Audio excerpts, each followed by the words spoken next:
So where is the justice? Guy Fronston is an attorney in West Palm Beach. He joins us now to tell us how he explains this to his clients. And again, Ronnie, Sue, and Dominic, I want you to jump in whenever you feel the need to. So, Guy, you heard Ronnie, Sue, and Dominic. They haven't any kind of serious effort to get in touch with them by the federal government. Is it the same with the folks you represent? Absolutely. Other than receiving a very complicated SIPC form, they've had no contact at all. Fortunately, I have had responses from several legislators, and that's been hopeful to everybody, but there's just not enough being done. Now, do you have any clients, Guy, do you have any clients like the Ambrosinos who literally have nothing to go on right now, who are having to borrow and get help from friends in order to get by?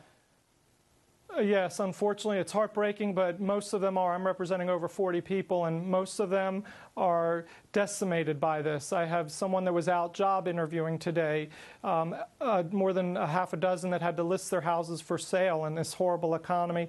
Most of them are telling me they have a few $1,000s left. It's been a month now. They're getting, they're really losing the finances that they have in savings. It's going to be gone in a matter of days. Now, Guy, I know it's not your job to be prosecutor here, but the Ambrosinos and we at Fox Business have been trying to piece together from these monthly statements that Bernie Madoff released, first of all, whether or not they actually own anything. They still don't know if somehow they have securities, or Madoff owns securities or holds securities that they actually own. Is there any clarification on that? No, right now that's what we're all waiting for, and I am a former prosecutor. I'm a criminal defense lawyer, so I understand the system. It will take time, but how do you explain that to someone who's about to lose their home or who has already lost their home? Right, they don't have time. These investors do not have time, and that's what's so frustrating to them, is the government is not stepping up and putting this on a fast track and giving them answers. In fact, just today, the prosecutors agreed to a continuance on filing of the charges. We need a much more aggressive prosecution. Go ahead, Ronnie, Sue.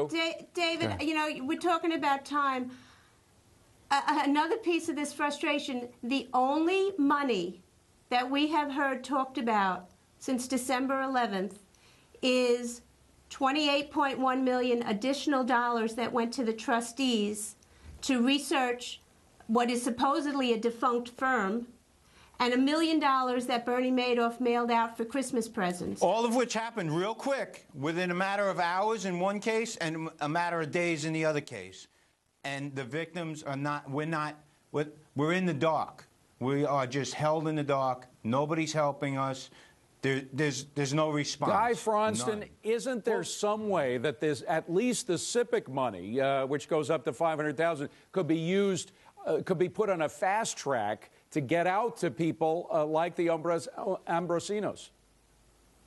Absolutely. That's what we're trying to do. But right now, we've seen no response from the government telling us that that's what they're doing. And the victims continue to be victimized time and time again.